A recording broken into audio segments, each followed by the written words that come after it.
जी ले रहे हैं। जो पिछले कुछ दिनों में डेवलपमेंट हुई है, डेवलपमेंट के काम हुए हैं उसके बारे में, और खासकर जो लैंडलेस लोगों को जो है वो गवर्नमेंट का फैसला आया है कि 5 मरले के जो प्लाट दिए जाएंगे, जो प्राइम मिनिस्टर आवास योजना के बेनिफिट्स लोगों तक पहुंचेंगे।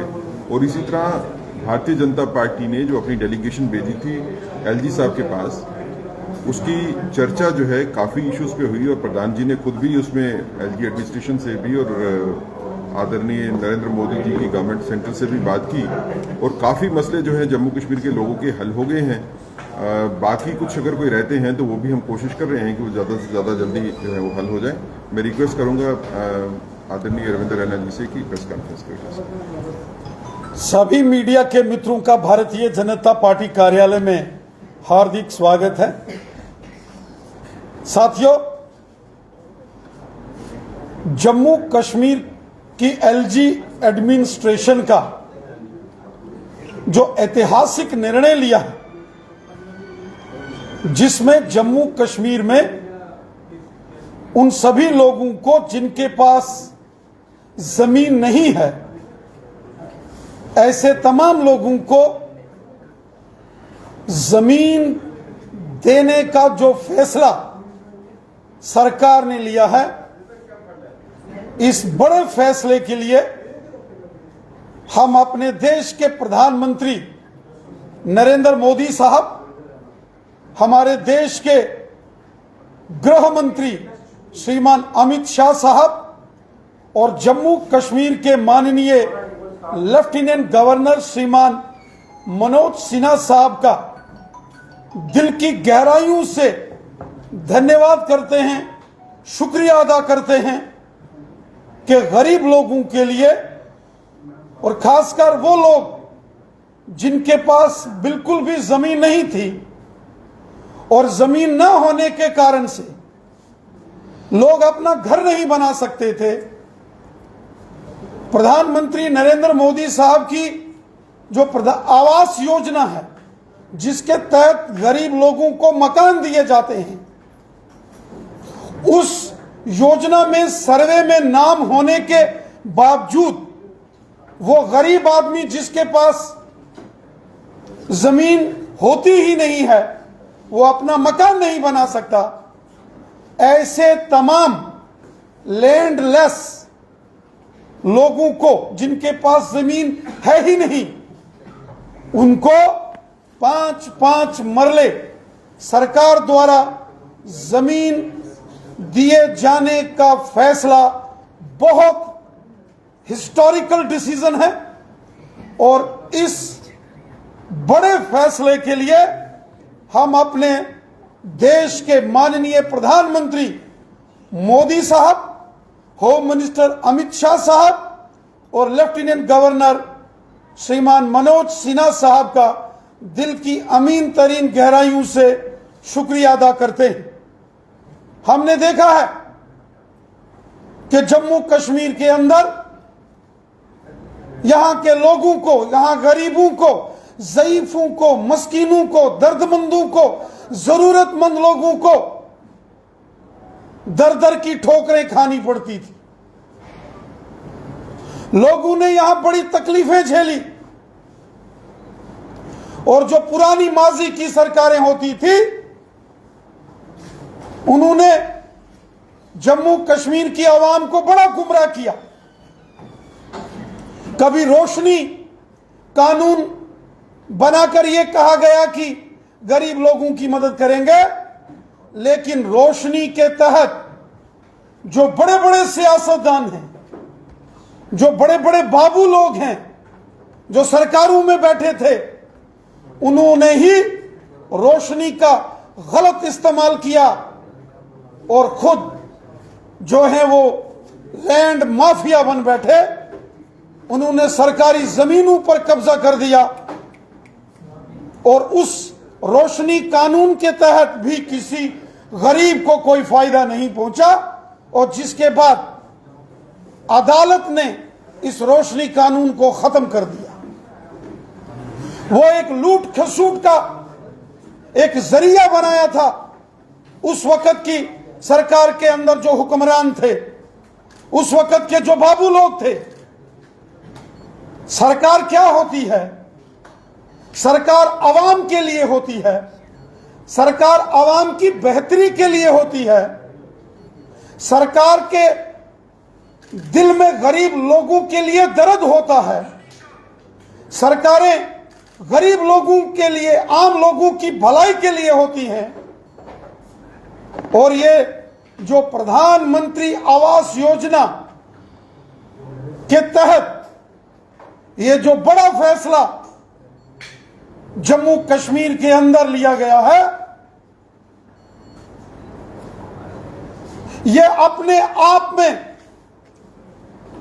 गरीबों की खिदमत करना, ज़ईफों और जरूरतमंदों की खिदमत करना, उनकी परेशानियों को हल करने वाला एक बहुत बड़ा फैसला यहां की लेफ्टिनेंट गवर्नर साहब की इंतजामिया ने लिया।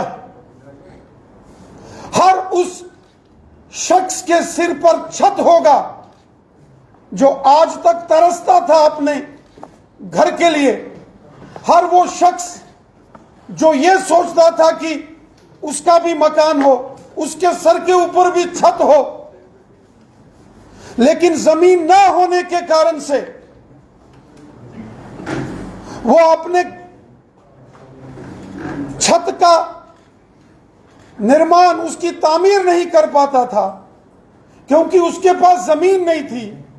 वो मजदूरी करता था, मेहनत करता था, खून पसीने की कमाई से अगर कुछ पैसे जोड़ता था, फिर सोचता था मकान बनाऊंगा, लेकिन उसके पास जमीन नहीं होती थी।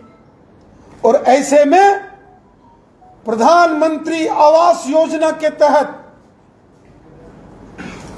उन लोगों को जिनके पास बिल्कुल जमीन नहीं है, उनको जमीन देने का जो फैसला जम्मू कश्मीर में लिया गया है, यह बहुत बड़ा फैसला है। गरीबों के लिए, गरीबों की खिदमत के लिए यह फैसला लिया गया है, जिसके लिए हम दिल की अमीन तरीन गहराइयों से हमारे प्राइम मिनिस्टर मोदी साहब का शुक्रिया अदा करते हैं।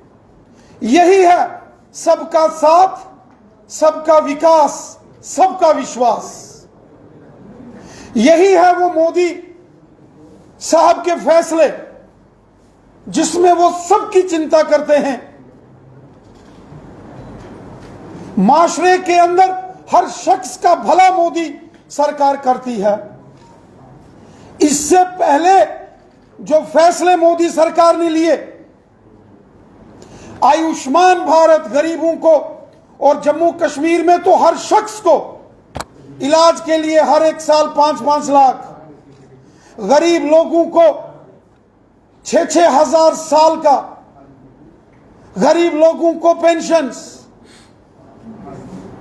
गरीब बच्चों के लिए SC/ST के लिए स्कॉलरशिप स्कीम्स, गांव गांव में डेवलपमेंट, सड़कें, स्कूल, हॉस्पिटल, बिजली, पानी, खवातीन के लिए, माताओं बहनों के लिए फ्री गैस के सिलेंडर, ये सब हमारे ऑनरेबल प्राइम मिनिस्टर जनाब नरेंद्र मोदी साहब की देन है। और आज जब उन लोगों को जिनके पास एक मरला भी जमीन नहीं है, उनके लिए बड़ा फैसला लिया गया कि उनको भी जमीन दी जाएगी। 2700 से ऊपर लोगों को इस स्कीम के लॉन्च करते ही लेफ्टिनेंट गवर्नर साहब ने जमीन के मालिकाना हक दिए हैं। और हम उम्मीद करते हैं, हमें पूरा विश्वास है कि पूरे जम्मू कश्मीर के अंदर हर एक वो शख्स जिसके पास जमीन नहीं है, उसको जमीन मुहैया कराई जाएगी, जमीन उपलब्ध कराई जाएगी, ताकि वो भी अपने सपनों का घर बना सके, ताकि हर शख्स के सर के ऊपर छत हो। मैं फिर एक बार इस बड़े फैसले के लिए प्राइम मिनिस्टर मोदी साहब, होम मिनिस्टर जनाब अमित शाह साहब और जम्मू कश्मीर के लेफ्टिनेंट गवर्नर श्रीमान मनोज सिन्हा साहब का दिल की गहराइयों से बहुत बहुत शुक्रिया अदा करता हूं। रविंद्रनाथ जी, आपने जिक्र किया पेंशन का, ओल्ड एज पेंशन बंद है इस समय और उसको लेकर अभी भी बड़े लोग इंतजार कर रहे हैं पेंशन दोबारा कब शुरू होगी, कब तक राहत मिलने के आसार? और ये आर्टिकल 370 को लेकर जो कोर्ट में केस आ रहा है, कैसे देखते हैं आप इसे? साथियों, यहां तक मामला धारा 370 की honourable supreme court of India में सुनवाई का है। हम सब जानते हैं हमारा देश एक लोकतांत्रिक व्यवस्थाओं द्वारा चलने वाला देश है और हम सब जानते हैं कि लोकतंत्र में हम हर इंस्टीट्यूशन का बहुत सम्मान करते हैं। धारा 370 जब लगाई गई थी उस वक्त भी इसकी डिस्कशन पार्लियामेंट में हुई थी, कॉन्स्टिट्यूएंट असेंबली में, और जब इसको निरस्त किया गया तो भी पार्लियामेंट के दोनों सदनों में इस पर डिबेट हुई, इस पर वोटिंग हुई और इसमें जो जरूरी संशोधन थे, अमेंडमेंट्स थी, वो संवैधानिक तरीके से लाई गई। फिर भी जब इस मामले में कुछ पक्ष ऑनरेबल सुप्रीम कोर्ट में चले गए तो माननीय सुप्रीम कोर्ट ने 11 जुलाई से धारा 370 पर सुनवाई के लिए बेंच का गठन किया और इसकी सुनवाई शुरू होगी। जब कोई मामला अदालत में हो, जब कोई मामला सब जुडिस हो, उस पर किसी भी प्रकार की बयानबाजी करना, उस पर किसी भी प्रकार का बयान देना, उस पर कोई स्टेटमेंट देना वो उचित नहीं है। हमें अपनी अदालत पर पूरा भरोसा है। हमारे देश की जो जुडिशरी है, हमारा जो जुडिशियल सिस्टम है, हमारे देश की जो न्यायपालिका है, उसका लोहा पूरी दुनिया में माना जाता है। कुछ लोग अगर जिन्होंने सुप्रीम कोर्ट का दरवाजा खटखटाया है तो सुप्रीम कोर्ट ने उनकी अर्जी मंजूर की है और हमें पूरा विश्वास है कि माननीय सर्वोच्च न्यायालय, honourable supreme court of India, इस मामले की सुनवाई बिल्कुल तर्कसंगत तरीके से होगी, जैसा हमारी अदालतों में परंपरा है। आर्गुमेंट्स, काउंटर आर्गुमेंट्स के बाद इस पर जो भी निर्णय आएगा वो राष्ट्र हित में महत्वपूर्ण निर्णय होगा और मुझे पूरा विश्वास है कि जो भी ऑनरेबल सुप्रीम कोर्ट का डिसीजन आएगा वो जो कुछ राजनीतिक दल प्रोपेगेंडा करते हैं, कुछ राजनीतिक दल लोगों की भावनाओं को भड़काने की साजिश और कोशिश करते हैं, उन साजिशों, उन कोशिशों और उस प्रोपेगेंडे पर पूर्ण विराम ऑनरेबल सुप्रीम कोर्ट लगा देगा, ऐसा हमें पूरा विश्वास है। अदालतों के अंदर राजनीतिक टिप्पणियों आधार पर फैसले या किसी साजिश और प्रोपेगेंडे के आधार पर फैसले नहीं आते। अदालतों में मेरिट बेसिस के ऊपर निर्णय आते हैं और हमें पूरा विश्वास है कि जम्मू कश्मीर के अंदर रहने वाले वो समाज के लोग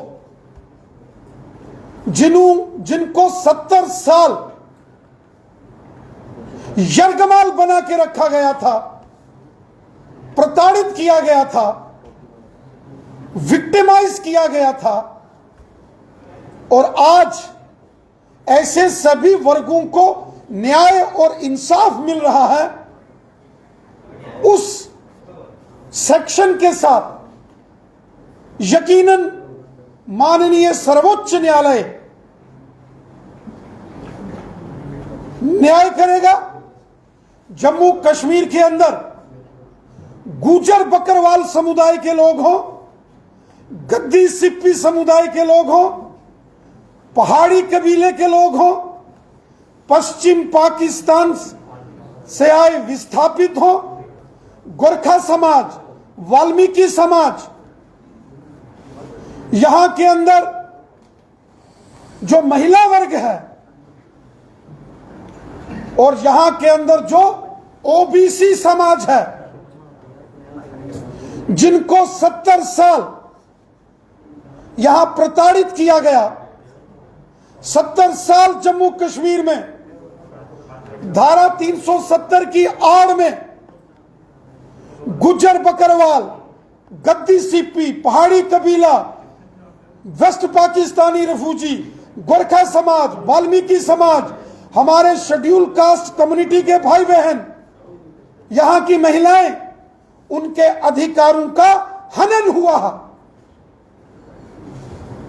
उनके फंडामेंटल राइट्स को कुचला गया, ओबीसी समाज के फंडामेंटल राइट्स को कुचला गया। और आज जम्मू कश्मीर का हर एक वर्ग, वो हिंदू है या मुसलमान है, सिख है या ईसाई है, जम्मू रीजन का है या वादी कश्मीर का है, सुख चैन की सांस ले रहा है, अमन चैन भाईचारे और खुशहाली के साथ अपना जीवन गुजर बसर कर रहा है। और हमें पूर्ण विश्वास है कि जब भी अंतिम निर्णय धारा 370 के संदर्भ में माननीय सर्वोच्च न्यायालय लेगा, समाज के इन सभी वर्गों को ध्यान रखते हुए, समाज के हर व्यक्ति के साथ इंसाफ का ख्याल रखते हुए, यकीनन ऑनरेबल सुप्रीम कोर्ट इस मामले पर फैसला लेगा। हम भी सुप्रीम कोर्ट का पूरा सम्मान करते हैं और पूरा विश्वास करते हैं कि जब आखिरी और फाइनल फैसला इस पूरी सुनवाई में आर्गुमेंट्स और काउंटर आर्गुमेंट्स के बाद जब धारा 370 पर फाइनल फैसला आएगा, यकीनन honourable supreme court of India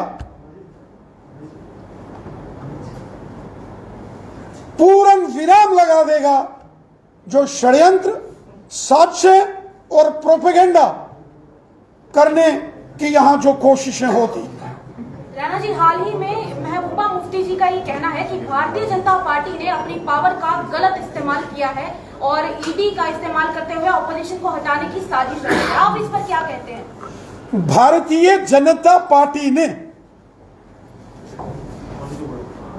हमेशा आवाम का, जनता का भला करने के लिए काम किए हैं।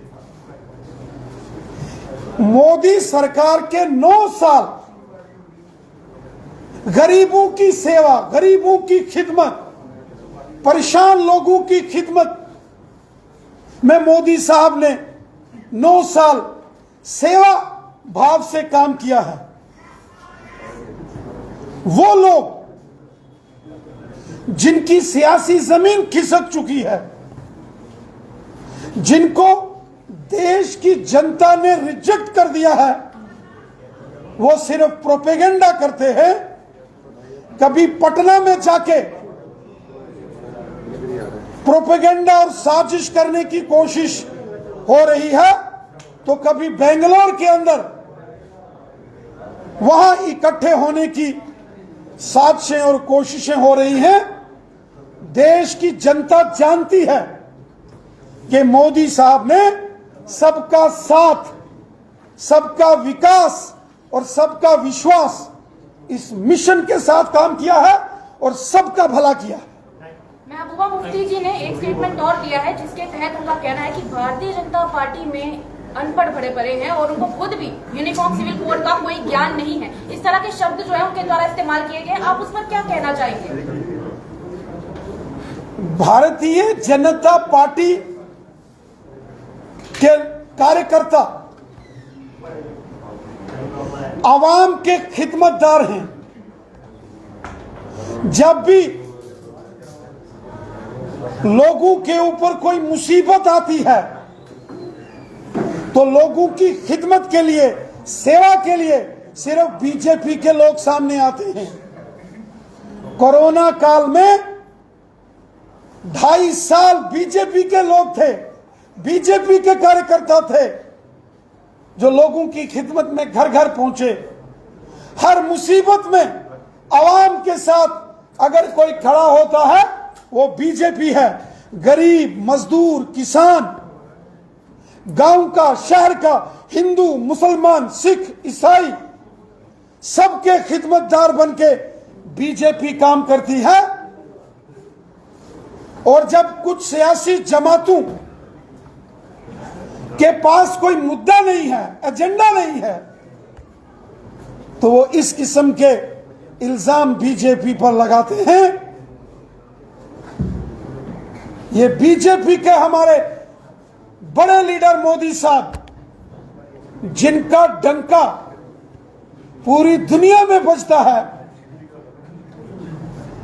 अमेरिका के ऑनरेबल प्रेसिडेंट जो बाइडेन साहब हो, ऑस्ट्रेलिया के प्राइम मिनिस्टर हो, जापान के प्राइम मिनिस्टर हो, उन्होंने हमारे सर्वोच्च नेता और देश के यशस्वी प्रधानमंत्री मोदी साहब को बॉस करके बुलाया है।